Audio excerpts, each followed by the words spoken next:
Bienvenidos a Viento y Marea, el espacio donde exploramos el mundo marítimo desde la perspectiva de Panamá hacia el mundo. Hoy pondremos la mirada en el océano y en los desafíos que ya están transformando su equilibrio, así como en el trabajo que se realiza en nuestro país para formar, regular y fortalecer el sector marítimo. Estas son nuestras coordenadas. Coordenadas. Conozca qué es la acidificación de los mares y cómo está impactando la vida marina. Los retos que enfrentan los puertos menores. Descubra quién es Víctor Zamora y cuál es su rol en la gestión portuaria del país. Le explicamos cómo es el proceso de emisión de licencias para marinos de aguas nacionales. Entienda la importancia de los cables submarinos y su papel en la conectividad de Panamá. Así trazamos el rumbo de hoy. Bienvenidos a Viento y Marea. El mar cubre más del 70% del planeta. Es fuente de vida, de comercio y de conexión. Pero hoy enfrenta una amenaza silenciosa que avanza sin hacer ruido: la acidificación de sus aguas. ¿Qué significa este fenómeno y cuáles son sus consecuencias? Veamos. La acidificación de los océanos, o pH en los océanos, es un tema prioritario y estratégico en la agenda ambiental de Panamá para el periodo de 2024-2026. Panamá posee extensas costas en ambos océanos, tanto en el Caribe como en el Pacífico, y ha pasado a ser un tema de una preocupación científica a ser una prioridad eje central en las políticas del Estado. Ok, la acidificación oceánica. Antes de entender el término acidificación, deberíamos explicar qué significa el pH. El pH es el potencial de hidrógenos o la cantidad de hidrógenos que tiene una sustancia. Desde esa perspectiva, el número neutro es el 7. Todo aquello por debajo de 7, o sea, de 6.9 a 0 significa ácido. Y todo aquello por arriba de 7, 7.1 a 14 significa básico. A medida que el dióxido de carbono que emiten nuestras actividades diarias llega al mar, este es capturado por el mar, haciendo que ese dióxido de carbono transforme el agua en anhídrido carbónico, o en este caso, hidrógeno carbonato de sodio.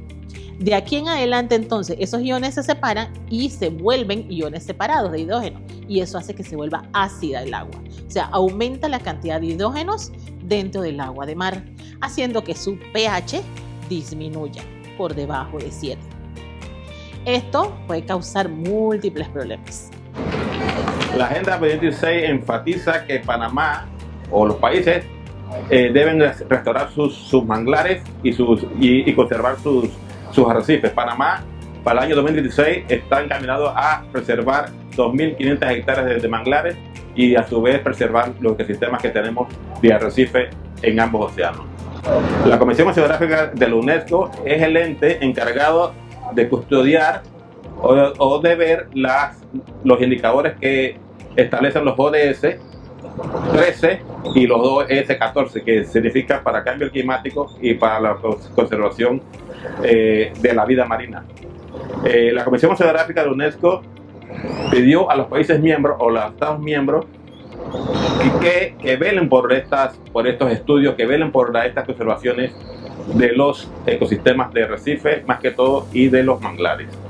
Una amenaza porque los caracoles, las conchas, el coral o todos los corales duros, los langostinos y todas aquellas cosas que forman su caparazón, en este caso invertebrados marinos, dependen del CO2 que llega al agua para formar todas esas estructuras externas.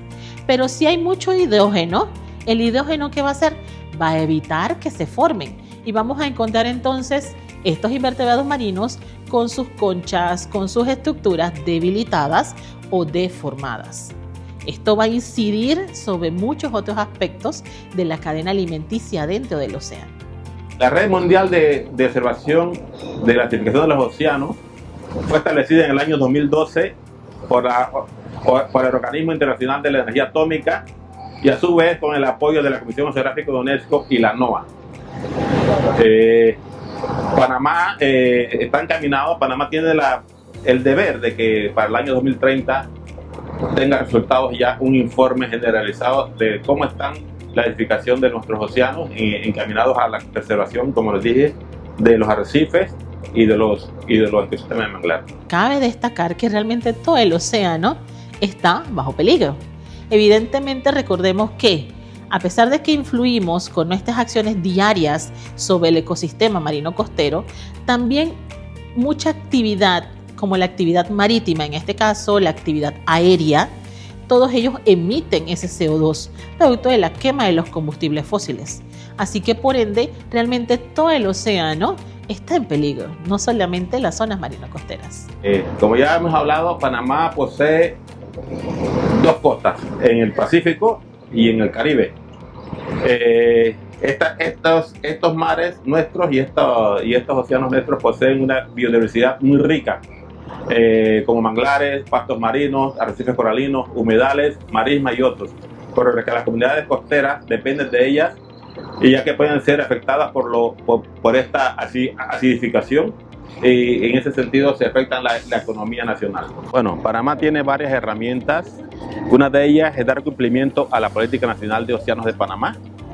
La segunda sería implementar la Agenda Ambiental 2024-2026 hasta el año 2030, que establecen los Objetivos de Desarrollo Sostenible de las Naciones Unidas. El segundo sería establecer alianzas con otras instituciones que se dediquen a las investigaciones científicas oceánicas, ¿no? En este caso, las universidades, Smithsonian, establecer alianzas con ellos, ¿no? La tercera sería asignación de fondos, que el Estado asigne fondos para que se puedan hacer estos estudios hasta el año 2030, que tenemos que dar un informe nacional al respecto. Sí, hemos hecho algunos estudios relacionados con la diversificación de organismos invertebrados en zonas marino-costeras. Hemos también realizado estudios con el tema de la contaminación, específicamente de microplásticos presentes tanto en arenas o perfiles de playa como en huevos de tortuga y en otros organismos planctónicos. También hemos hecho algunos estudios referentes a cómo cambian la diversidad de las poblaciones, por ejemplo, de algunos invertebrados marinos en zonas costeras. Pero específicamente en acidificación es un tema que ya estamos contemplando porque hemos empezado a ver que este problema se vuelve cada vez más insistente y persistente. En primera instancia, que el Estado y los gobernantes tomen en serio y le den todo el apoyo a estos estudios, a este fenómeno que podría afectar todo el país, la economía. Si ven aquí, estamos en el mar, en la cantidad de botes que se dedican al turismo, las pesquerías, asimismo los buses, todo esto es una cadena y creo que todos nos podemos ver afectados en un momento dado si esto llega a suceder de una manera catastrófica. Frente a los desafíos que supone la industria marítima, conoceremos más sobre los retos que enfrentan los puertos menores. Soy el capitán Alexis Peña, soy administrador de puertos menores y Puerto Panamá, por supuesto. Soy capitán de yates, capitán de cabotaje. Tengo prácticamente toda mi vida me he dedicado al mar, sin descuidar estudios, por supuesto. Y estoy al frente en uno de los retos más grandes de mi vida, que es estar al frente de un puerto, donde recibo naves de cabotaje, de pesca, convivo con las personas que se dedican al mar, con gente de mar, también con las grandes naves de cabotaje de servicio interior de la República de Panamá. ¿Cuáles son los principales retos que tiene una posición como esta? Cómo no, los puertos menores, todos ellos están al servicio del Estado, al servicio de la ciudadanía. Y nosotros tenemos como misión llevar lo que es abastecer prácticamente a un país de la manera como lo quieran llamar, rutas insulares, también provincias. Nosotros prácticamente tenemos un reto de llevar todo un país hacia adelante. Nosotros queremos, con esta gran tarea que tenemos, con esta misión que tenemos, nosotros estamos colaborando junto a mis compañeros, todos los funcionarios, a que Panamá, como país de mayor abanderamiento a nivel mundial, con un canal, queremos también dar a conocer que nosotros esta misión la llevamos con mucho ahínco. Esta es una misión que nosotros queremos llevar para toda la ciudadanía panameña y ante el mundo, para que vean la visión de nosotros cuál es: llevar, satisfacer a todo un país. ¿Cuáles son los principales actores con los que usted convive diariamente en este lugar? Nosotros actuamos con capitanes, con pescadores, con empresarios, con inversionistas, con mecánicos, con hasta la gente que teje un trasmayo, con toda esa gente, con todo un país, con toda una población, con pasajeros, con ciudadanos que van a las rutas insulares como es el archipiélago de las Perlas, en fin, toda una gente que está poniendo y confiándose en nosotros. La seguridad es un tema preocupante. ¿Cuáles son las principales recomendaciones que la ciudadanía debe tener claro siempre?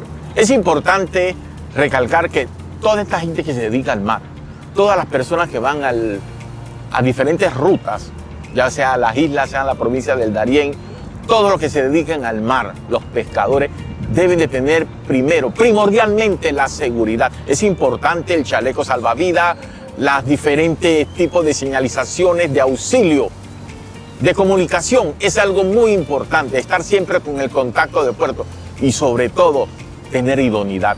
A los tripulantes, a los capitanes, ser idóneos, porque tenemos una responsabilidad. Tenemos a toda esa ciudadanía, tenemos a nuestros pasajeros, a las personas que van a sus casas allá en las islas, las personas que vienen con el comercio. Tenemos que velar por ellos, tenemos que ya se sientan seguros de que están en una navegación que es regida por la Autoridad Marítima de Panamá. ¿Qué mensaje finalmente le da usted también a todos los que ven el programa Viento Marea en todas partes de Panamá y en el mundo?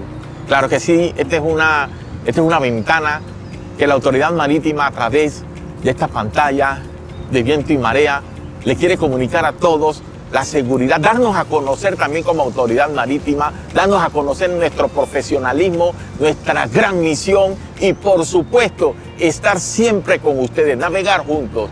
A todos les mando un saludo de nuestra república, de nuestro puerto y por supuesto recuerden que puertos menores pueden venir a conocernos, pueden venir a saber más de nosotros. Recuerden siempre en contacto antes de salir al mar. Tienes que por lo menos estar bien seguro de lo que vas a hacer. Y nosotros podemos brindar también una seguridad, tanto en el mar como desde que llegas a puerto. Es momento de ir a una pausa comercial, pero en breve volvemos con más de Viento y Marea. Pronto regresamos con más de Viento y Marea.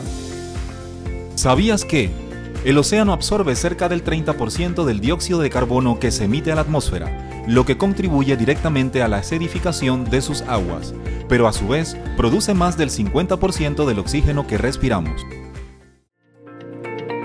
Estamos de vuelta con Viento y Marea. Hemos llegado a un segmento muy especial con un personaje muy especial, nuestro subdirector de puertos en la Autoridad Marítima de Panamá. Hoy vamos a adentrarnos a conocerlo un poco más. Bienvenido. Muy buenas tardes. Gracias por aceptar la invitación y estar aquí en Viento y Marea TV. ¿Quién es Víctor Antonio Zamora Bugarín?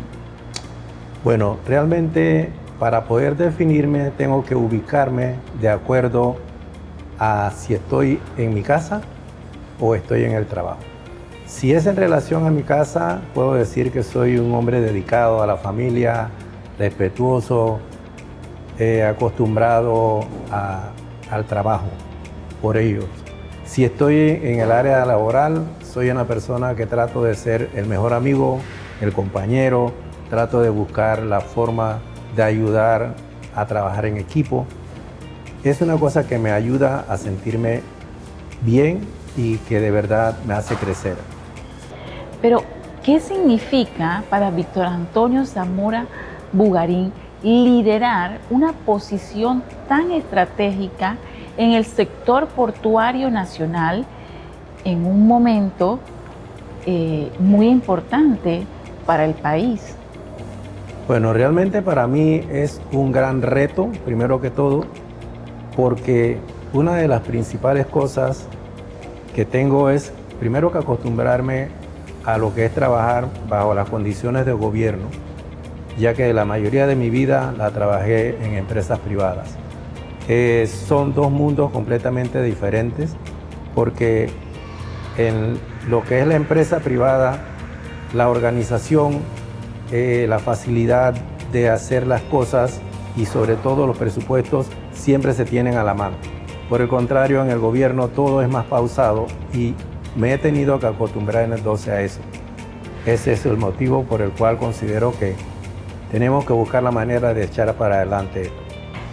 Hemos tenido muchos desafíos en esta administración, pero ¿cuál usted considera que puede haber sido el mayor de ellos desde su área de trabajo? Y si ya podemos hablar de las enseñanzas que está recibiendo de esos retos. Bueno, yo diría que lo más difícil ahora mismo es lograr que estos puertos, primero, se logren recuperar, porque la condición estructural que tienen los mismos no es la más adecuada. Se ve que por años han tenido un abandono completo en cuanto a todo lo que es mantenimiento e inversión. Si nosotros logramos que a través, ya sea de la misma empresa privada o de parte del gobierno, se nos proporcione mayores fondos, nosotros podríamos lograr tener un sistema portuario fuerte que traería mucha mejoría en la economía nacional. Pero vamos trabajando con paso firme por ese camino, porque ya hemos iniciado un plan de mantenimiento de los puertos menores, ¿cierto? ¿Nos puede hablar un poco de ellos? Correcto. El único inconveniente es que el eslogan que me acaba de decir, con paso firme, yo siempre, desde que comencé aquí a trabajar en lo que es el gobierno, le agrego una parte que para mí es complementaria. Y yo digo que es con paso firme hacia un futuro de progreso y desarrollo. Pero para poder llegar a ese punto, nosotros necesitamos que se tomen en cuenta más a todos los puertos menores. Ese plan que nosotros tenemos de dinamizar, de mejorar, de recuperar los puertos, nos puede llevar a hacerlos sustentables. Y si nosotros logramos que ellos sean sustentables, entonces podríamos decir que vamos a tener un sistema portuario muy fuerte. Estamos hablando de infraestructura portuaria y de mejoras a la infraestructura portuaria. Pero expliquemos cómo las mejoras en la infraestructura portuaria impactan directamente a las comunidades aledañas al mar. Es que es una relación directa. Si nosotros tenemos estructuras portuarias eficientes que puedan atender a todas las necesidades de las comunidades, tanto de los pescadores pequeños como de pescadores que pueden crear esa idea de invertir y venir al país y verlo no solamente como un pequeño puertecito, sino como que toda nuestra nación está esperándolo para poder darle beneficios, mejorar su economía.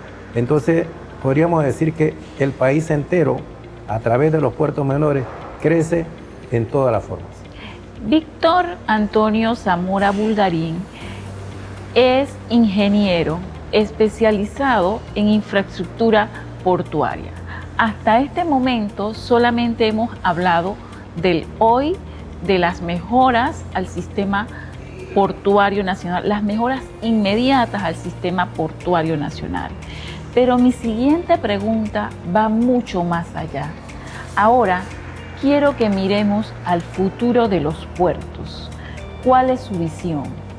Bueno, mi visión es, si nosotros logramos implementar a través de inversión nacional o extranjera mejoras sustanciales en todos los puertos, si nosotros a su vez logramos estructuras portuarias como la de Puerto Armuelles que estamos construyendo en estos momentos y que se ha podido definir que es una de las áreas de mayor auge futurista, entonces podríamos lograr que la República de Panamá se nos convierta en un segundo Singapur, que sería una de las, digamos que de las ideas fantásticas que a mí me quedaría, que si yo no lo logro, pudiera ser lograda por las personas que puedan ocupar mi puesto en un futuro. Muchísimas gracias. Ha sido una interesante entrevista. Gracias por acceder a ella, por tener su compañía hoy. Esperamos seguir teniéndola próximamente para tratar otros temas. Esto ha sido todo en este segmento. Nos vemos en nuestra próxima edición. Pronto regresamos con más de Viento y Marea. ¿Sabías que más del 95% del tráfico internacional de datos viaja a través de cables submarinos instalados en los océanos y no por vía satélite?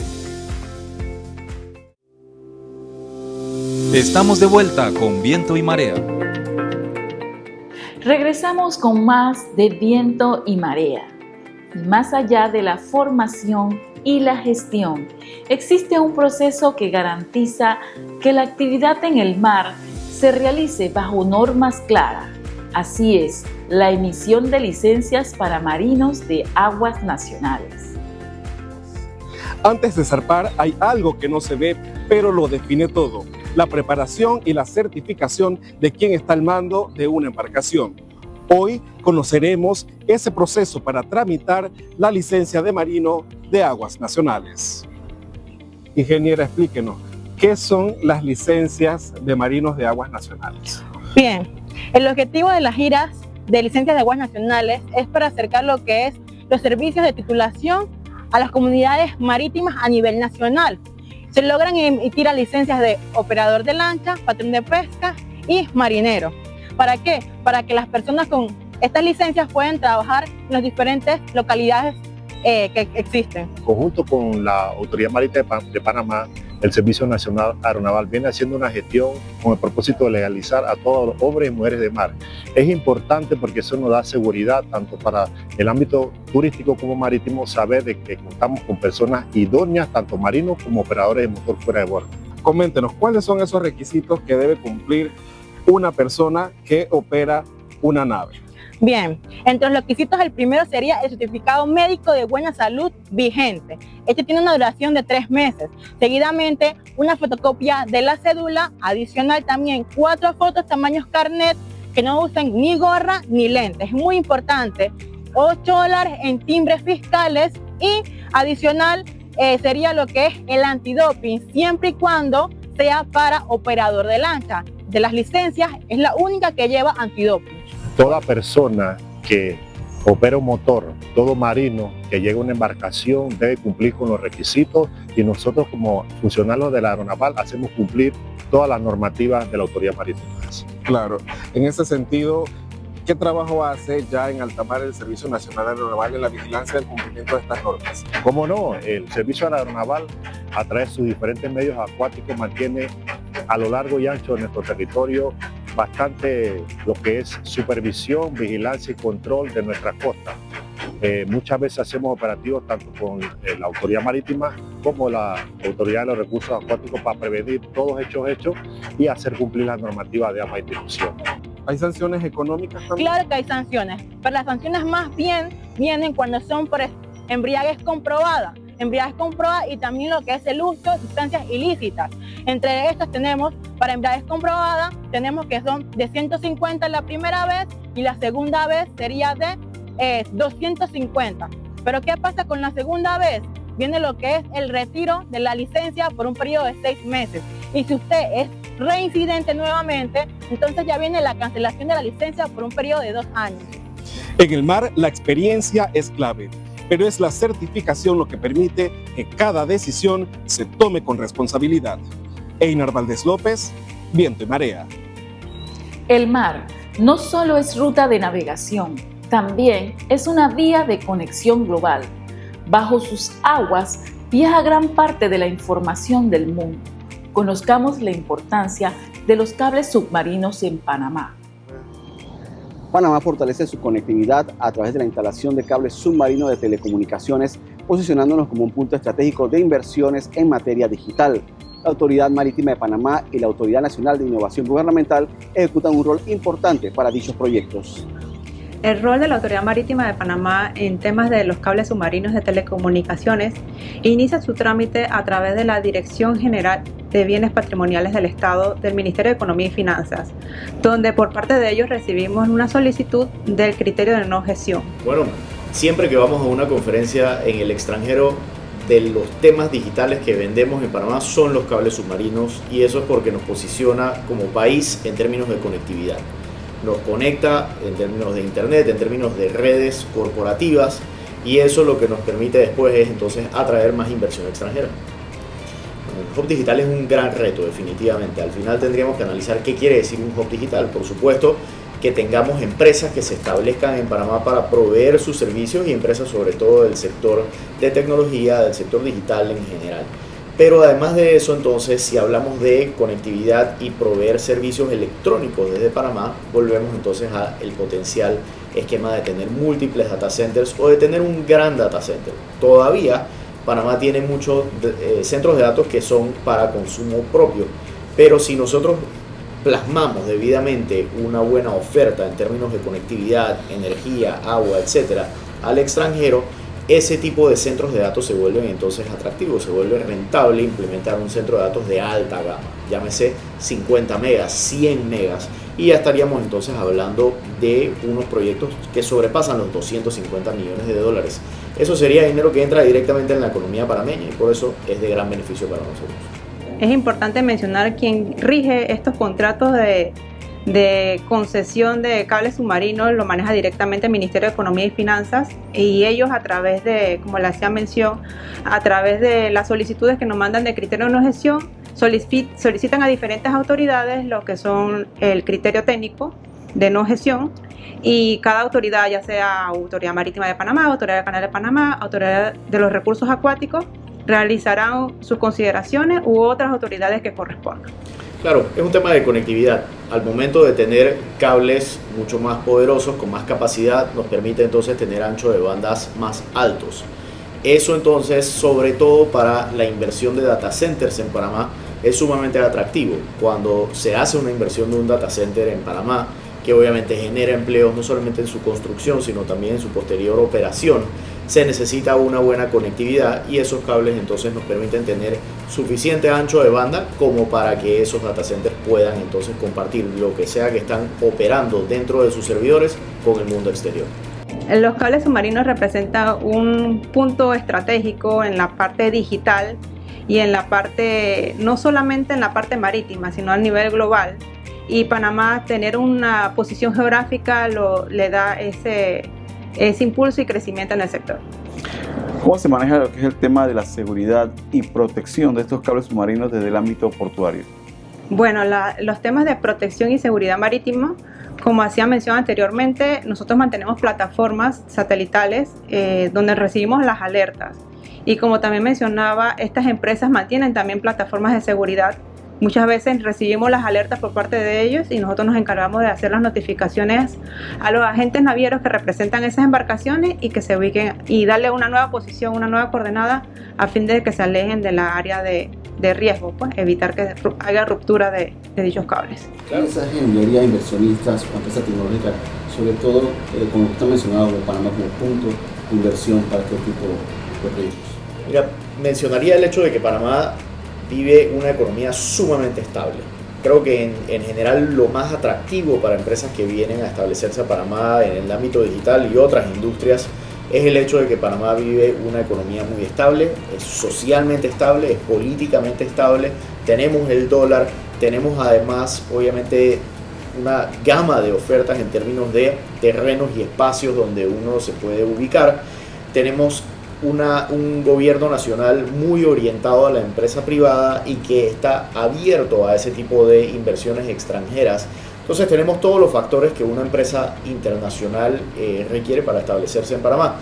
A su vez, ¿cómo nos beneficia todo eso a nosotros? Generación de empleo e inyección directa en la economía nacional. La inversión de cables submarinos de telecomunicaciones y la ubicación de centros de inteligencia artificial contribuyen a impulsar el desarrollo económico y la generación de empleos de alto perfil. Con cámara de Eric Sánchez, para Viento y Marea, reportó Hermi Carcache Díaz.